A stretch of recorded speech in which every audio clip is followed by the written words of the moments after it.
Hello everyone and welcome to the June 8th, 2025 edition of Virginia Wine and Song. Once again, the YouTube channel where I pair a Virginia wine with a piece of vinyl or CD or reel-to-reel or even 8-track if I happen to have one lying around somewhere.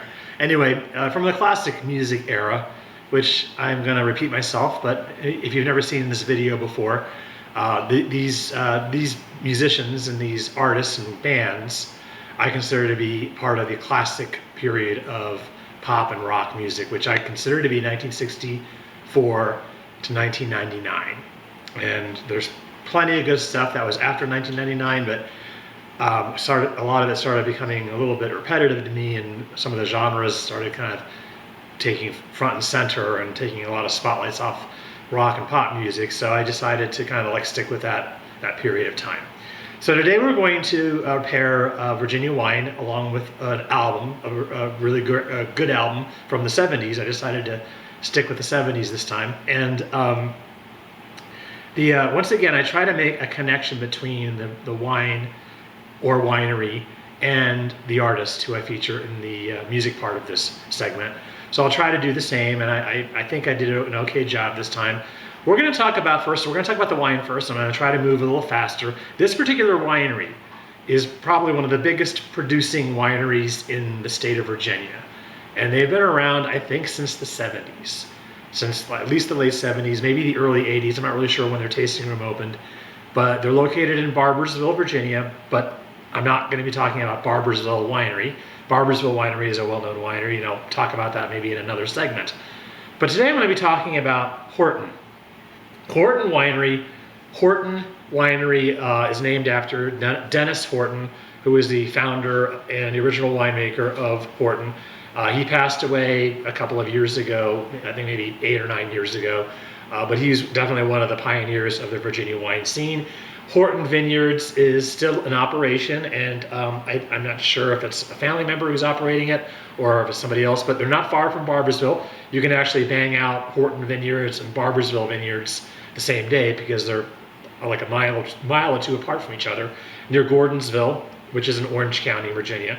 So anyway, this is Horton, and they make a lot of wines. And I first went to this winery probably in 2004 or 2005, somewhere around there. And they had so many wines that they were tasting at the time that it was the only winery that had ever been cut off.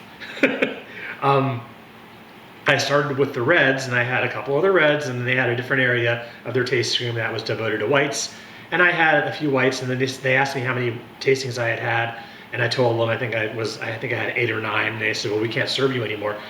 Kind of strange. And this is back in the day, like I said, 2004, 2005, before Virginia wineries really became as well known as they are now. They were still kind of a best kept secret back then. And I'm sure they charged something from the tasting room for the tasting. I don't think it was much though. Probably at the time, they may have charged $5 for the tasting. And back then, a lot of the Virginia wineries, if you did a tasting and paid a tasting fee and you bought a bottle to go, they would waive the tasting fee or they would reduce the tasting fee. And if you bought like a couple of bottles to go, I mean, they may have totaled, and who knows what they would have done. But anyway, Horton has got a lot of wine. And there's so many wines that I'm not going to really go through all of them. You can actually find Norton at a lot of grocery stores.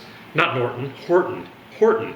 There was a reason why I was saying Norton, because they make Norton. They're one of the Virginia wineries that does Norton, and they do it very well. And they call it a Horton Norton. And so it's easy to get Horton and Norton kind of crossed. But anyway, Norton is a very well-known grape in Virginia. It's a very bold grape, and it's very popular at Chrysalis Winery and a couple, Barrel Oak Winery. A couple of Virginia wineries do Norton. Even Narmada Winery, which is in Rappahannock County, which I spotlighted a couple of months ago. They have a Norton there too. So they have a Norton and Horton. They have a Cab Franc. They've got a couple of off-dry reds. They have a Malbec. I mean, they have a lot of different styles. And their Norton currently is going, well, they have a 2007 Norton according to their website. They've got a 2007 Norton. That must have been a very good year. on sale, or not on sale, but being sold now for $65, which is in Virginia terms is really not that bad for probably a very good wine, because Norton will age a long time. If you have that properly stored, you could probably age a 2007 Norton for maybe another 8 or 9 years, or 10 years even. They also have something called Route 33 Red, and that was one of the first Virginia wines that I started seeing in supermarkets. And I think Trader Joe's actually had it for a while. And Route 33 is a highway that goes through Gordonsville, Virginia, and Orange County. It runs east-west. I think it goes from Richmond all the way past Harrisonburg. So Route 33 is a U.S. highway, and they have a wine there called Route 33 Red. And at the time, when I first started seeing that wine, like I said, at Trader Joe's, and I think even Giant and Safeway in Northern Virginia had it. This was, again, back in the late 2000, like 2004, 5, 6, 7, 8, all the way up until like 2015.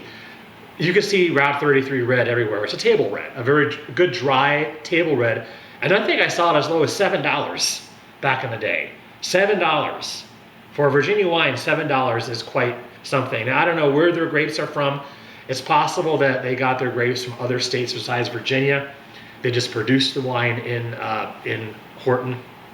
So why at the time it was only $7, I don't know. I didn't complain, but I think that there was one time I actually bought a case of it because it was so well priced, and it was doing really well with a lot of my friends and family. They loved that wine. They couldn't believe it was only $7. Now they're selling it at the winery for $24, and $24 is still not bad for a Virginia wine. So and they have a Pinotage and a Nebbiolo, which is also a very kind of unusual red varietal for Virginia. But what I have in my hand right here, I'm gonna go over to the whites and talk about some other whites. They have a Viognier, and they have something called the Eclipse, which is kind of a table white, kind of an off dry. They have a Niagara. You can actually find Horton Niagara wine at a couple of stores. I know Total Wine has it. Niagara is not a style of wine I really care for. It's a little too sweet. It does really well in the Finger Lakes, which is hence the name Niagara, because it probably originated up there around Niagara Falls. But a little too sweet for me. Maybe good in a really hot, humid day like today is. We're actually under a tornado watch right now, so we'll see what happens. But anyway, this wine I have here is a Chardonnay. Before I talk about the Chardonnay, they also have a Rkatsiteli. Rkatsiteli is originally from Georgia, not the state, but the country, Georgia, which used to be part of the Soviet Union. Rkatsiteli, or Rkats for short, it's a very unusual and dry style of wine, and they do a really good one at Horton. Rkats is what they call it.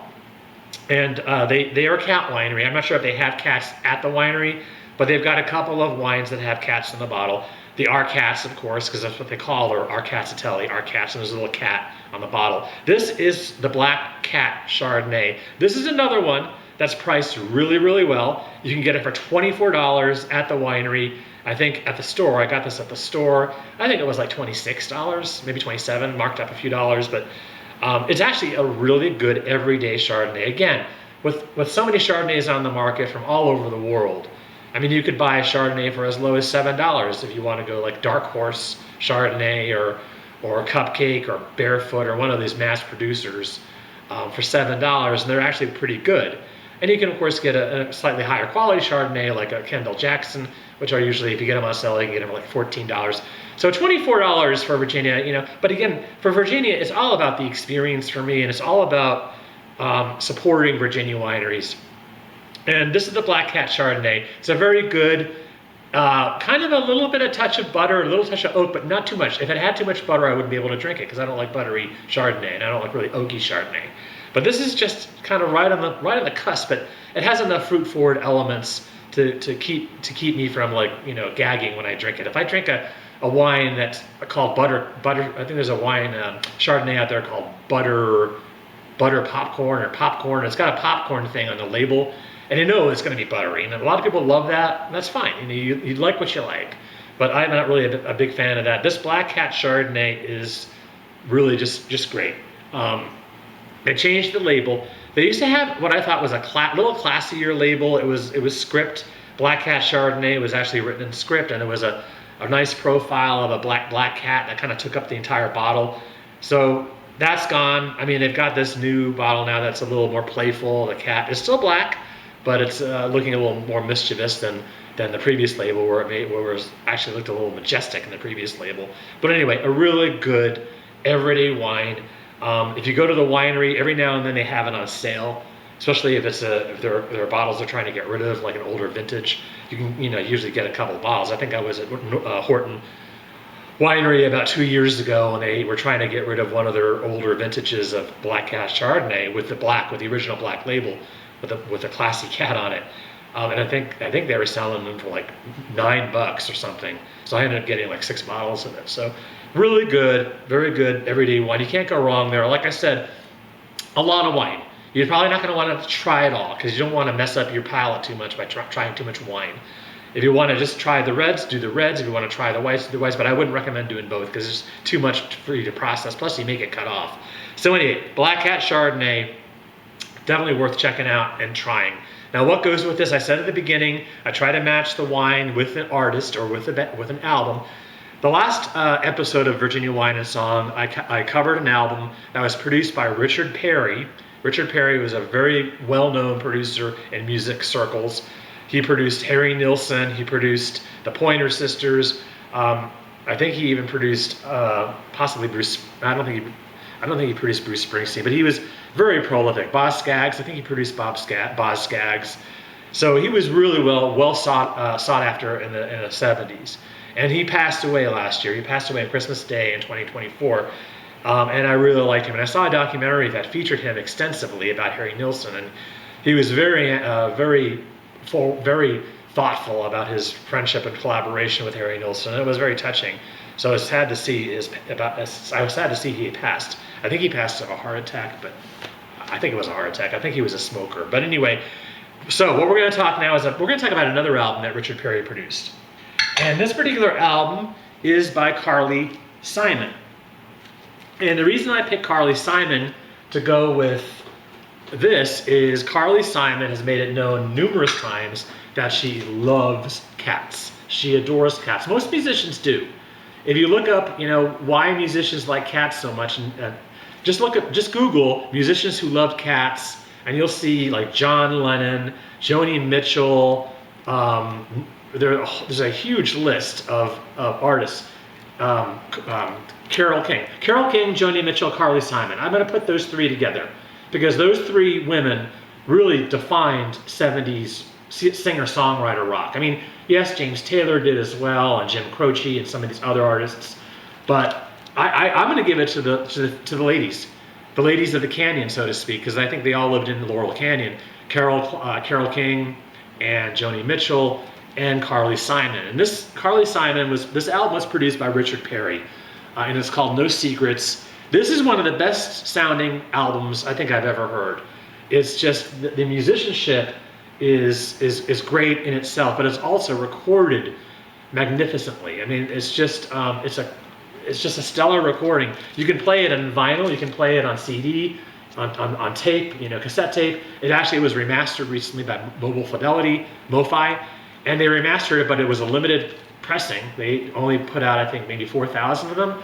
And I was slow. I didn't get my copy in time, so I missed that one. But sometimes they bring them back, so they may bring it back. But I do have this on vinyl. This is a used copy. This is not a remastered copy. It's used. I got it at Switz Records in Luray, Virginia. And because it's so well recorded and so well produced. Oh, there's a thunderstorm. Okay, I guess the tornado may be coming. Hopefully not. So it doesn't matter what pressing it is. This happens to be an original pressing from 1972 and produced by Richard Perry. And let me just tell you who the musicians are on this. I think it's got, I'm not sure if it has a full list of all the musicians on it. It doesn't, but I know Russ Kunkel is on it. And here we go. Paul Clough, Carly Simon. These are names I'm not really. Klaus Vorman, Ray Cooper, Bobby Keys. Bobby Keys is famous. It's got, I don't know if Russ Kunkel is on this, but he may as well be, because it's a great. is a beautifully recorded album. I mean, I don't know what to say about it. And she really looks great on this cover. I mean, she has such a great smile. She's still, she's still with us. We haven't lost her. Hopefully she'll be around for a long time. And it's just a great record. And it's got liner notes on it. It's a very well preserved copy. And she was on Elektra.